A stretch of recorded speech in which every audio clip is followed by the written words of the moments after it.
অভ্যুত্থান সংগঠিত করে। বন্ধুরা সাথীরা, আপনারা একটা কথা মনে রাখবেন, আজকে যদি আমরা লক্ষ্য করি 26-এ আমাদের মধ্যে যে জাতীয় ঐক্য ছিল, আপনারা একটু লক্ষ্য করেন 100 বছর পূর্তি উপলক্ষে মালয়েশিয়ার প্রধানমন্ত্রী, সাবেক প্রধানমন্ত্রী, উনি গত দিন 15-20 আগে ওনাকে যখন সাংবাদিকরা জিজ্ঞাসা করলো যে আপনি বলুন তো বাংলাদেশের বর্তমান অবস্থা কি, উনি বলছেন কি বলবো, আমার যে ধারণা এই বয়সে 26-এ যে ঐক্য ছিল বাংলাদেশের, এখন সে ঐক্যের পাটল ধরেছে। সাথী বন্ধুরা, আমি আপনাদের সকলকে অনুরোধ করব একটা বিষয়, সেই বিষয়টি হলো কে আন্দোলনে বেশি অবদান রেখেছে, কে কম রেখেছে, সেটা আমাদের কাছে বিবিষ্ট বিষয় নয়। 2 সহস্রাধিক নারী, শিশু, বৃদ্ধ, আবাল বনিতা যখন আত্মাহুতি দিল, তাদের চাইতে তো আমরা কেউই বেশি করি নাই।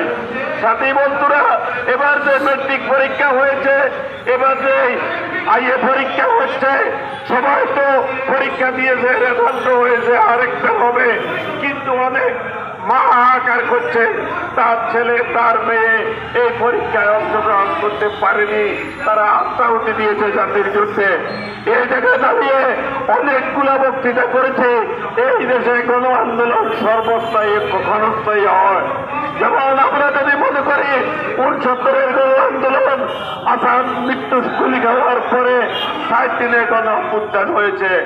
আমরা যদি মনে করি 90-এর গণ অভ্যুত্থান, ডাক্তার মিলন 27 তারিখে গুলি খেয়েছে এবং 6 তারিখে ডিসেম্বরের এরশাদকে বিদায় দিতে হয়েছে। এবারে 16 তারিখে আবু সাহেব গুলি খেয়েছে, এরপরে অনেক অনেক সাথী কর্মী, রিক্সাওয়ালা, ঠেলাগাড়িওয়ালা, ফুটপাতের চা বিক্রেতা অনেকে শহীদ হয়েছে। কিন্তু অল্প কয়েকদিনের মধ্যে ফ্যাসিস্টকে এখান থেকে বিদায় নিতে হয়েছে। সংগ্রামের সাথে বন্ধুরা, একটা জিনিস লক্ষ্য রাখবেন, সেই লক্ষ্যটা হলো আমরা দীর্ঘদিন থেকে সেই সংগ্রামটি করে আসছি। সেই সংগ্রাম হলো এদেশের মানুষের অধিকার প্রতিষ্ঠা করা। সেই অধিকার প্রতিষ্ঠা কিসের মধ্য দিয়ে হবে?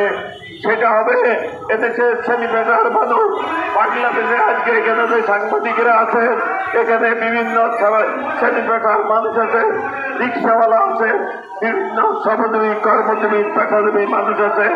আমি সবাই ক্ষমতা কর্তৃত্ব প্রতিষ্ঠা করার সাথে আমরা দেশের বিকল্প বিশিষ্ট পার্লামেন্টের মধ্য দিয়ে এখানে প্রতিষ্ঠা করতে চাচ্ছি। তাই আপনাদেরকে বলবো, কোন শক্তি, যে সমস্ত শক্তির এখানে উত্থান করছে, আমি তো ইচ্ছা করলে এ সমস্ত শক্তিকে এখন এই মুহূর্তে আমি তাদেরকে পতন ঘটাতে পারবো না। আমাদের সতর্ক দৃষ্টি নিয়ে আমি কোন রাজনৈতিক দল, কোন সমাজ শক্তির বিরুদ্ধে কথা না বলে সরকারের যে সমস্ত ব্যর্থতা, আইন শৃঙ্খলার মধ্যে আজকে একটা রিপোর্টে দেখলাম গত কিছুদিন আগে 1935 জন মানুষ এই মহাবের শিকার হয়ে মৃত্যুবরণ করেছে।